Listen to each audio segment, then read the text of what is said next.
effects of importing semiconductors and pharmaceutical products on national security.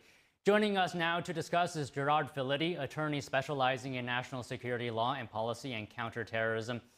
Good afternoon, Gerard. So how would you characterize the scale of America's reliance right now on foreign pharmaceutical ingredients, for example, from China? The reliance is massive. Over 70% of the active ingredients in pharmaceuticals are imported, a lot from China, some from India as well. But this is significant reliance that if these sources were cut off, we would have a very tough time producing a lot of life-changing and very much essential medicine that we all currently need and rely on. So the reliance on foreign imports of medicine has been substantial and has increased over the years to the point that we do not have the domestic capacity to make these active ingredients that go into the finished product. What would China's ability to, potentially weaponize the pharmaceutical supply chain look like in the real world? Well, in the real world, the biggest issue of weaponization is cutting off supply. We're not so much worried about the quality of the goods, the product control aspects that go into the final goods. But with the absence of these products, then there would be a lack of medicine. And when you go to the pharmacy, you would not be able to receive your blood pressure medication. You would not have your heart pills. You would not have your cholesterol medicine and other life essential medications. So the impact here of having these controlled by the communist Chinese government is if they turn off the tap, ordinary Americans who rely on these medications to maintain their lives, they would suffer. Okay, but what would you say is the likelihood of that scenario? Would that ever happen? Well, the likelihood of that would be if there is conflict, especially if there's conflict with Taiwan, if the United States were to involve itself in order to protect our ally Taiwan. We could see China not just threatening, but actually implementing these sorts of export bans that would prevent medicine from reaching customers in America, along with other goods like semiconductors, which America relies on from Taiwan to a very significant degree. So ultimately, this is a concern. The reason why we are concerned is that Chinese communist control of these sources means that we would be hard-pressed to come to the defense of our ally, to the defense of Taiwan, should China want to exert itself in the theater. So President Trump has proposed tariffs of up to 200% on pharmaceutical imports. In your view, would this be a deterrent from reliance on foreign pharmaceuticals? The view is, yes, this would be a deterrent from reliance on Chinese pharmaceuticals, but combined with the Chips and Science Act that's already been taking effect, this is retooling American production. We are restarting to redevelop a lot of these products, these medicines in the United States, mostly for semiconductors, but also in medicine. This is something that's much necessary.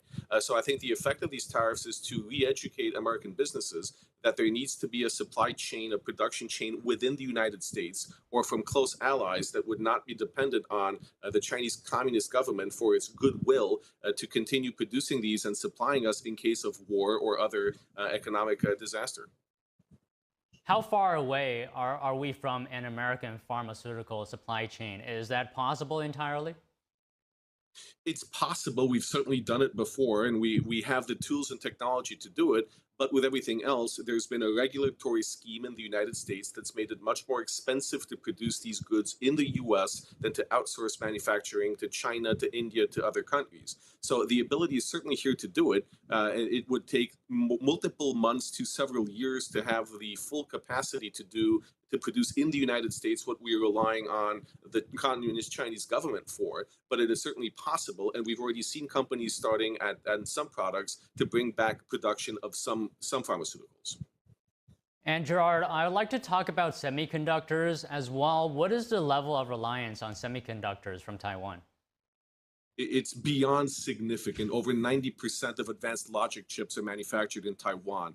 These are the chips that go into our telecommunications, into our military hardware, into essential electronic devices that our government and our military rely on and need to continue to rely on in case of war. But that's also in consumer goods, everything from the cell phones that you have in your pocket to the operating of trains and mass transit. So cutting off this supply would be devastating to the United States in the event of Chinese communist attempts to take Taiwan. And this is one more reason why President Trump is looking into the situation, looking to impose tariffs, and looking to bring back to the United States a lot of this production. Remember, this is a relatively new phenomenon. Up until 20-something years ago, we were the world's leading producer of these chips. But with exporting and outsourcing, we've allowed Taiwan and other countries to take over American companies and move manufacturing and redevelop manufacturing there. So bringing back production to the United States is top of Trump's agenda, and we're seeing him starting to do that.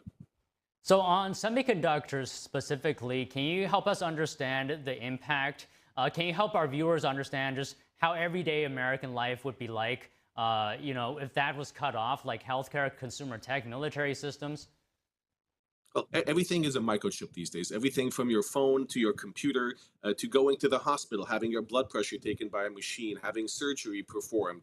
We rely on computers, basically, with semiconductors and chips that are made almost exclusively overseas. So that affects the ability of Americans to continue living their normal lives. Even worse is military. It's the effect on our national security, on everything from our spy satellites to our planes, to the ability to fly our planes and repair them if they're damaged, to conduct the kinetic warfare. All of this would be impacted by supply chain disruption. But worse than that, with semiconductors and chips especially, we're seeing an increase in the attempts by foreign powers to add things to these chips, to hack them essentially, to be able to control or to shut down finished products, to kill the device in your pocket and make it impossible to communicate. So our reliance on, for example, the Chinese Communist government and consumer goods, and our reliance on Taiwan for semiconductors makes us essentially hostage to a world phenomenon. If there is a war, if there is another significant dislocation, it makes our electronic devices stop functioning.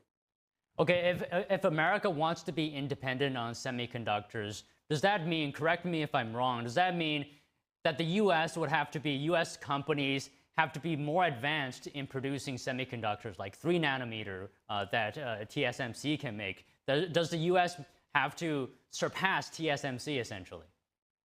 Well, the U.S. does not necessarily have to surpass it. We certainly have the technical means to do that. We certainly have the technology. A lot of these products were invented in American labs. A lot of these products were developed in America under American patent, and they're being copied or imitated or exported overseas. We have the technical know-how. What's been difficult in the last 20 to 30 years is doing the math. It's very expensive to produce these in the United States. This is why we've become so heavily reliant on Taiwan and on other countries for this. This is why in America we don't mine rare earth metals as much as we can, because it's cheaper to rely on foreign sources. And this cost of doing it in the United States is what's led to our dependence on foreign sources. We have the technology, we have the know-how, we just need to be able to afford to do it domestically. Okay, Gerard, that's our time today. Thank you very much. Thank you. Coming up, President Trump meets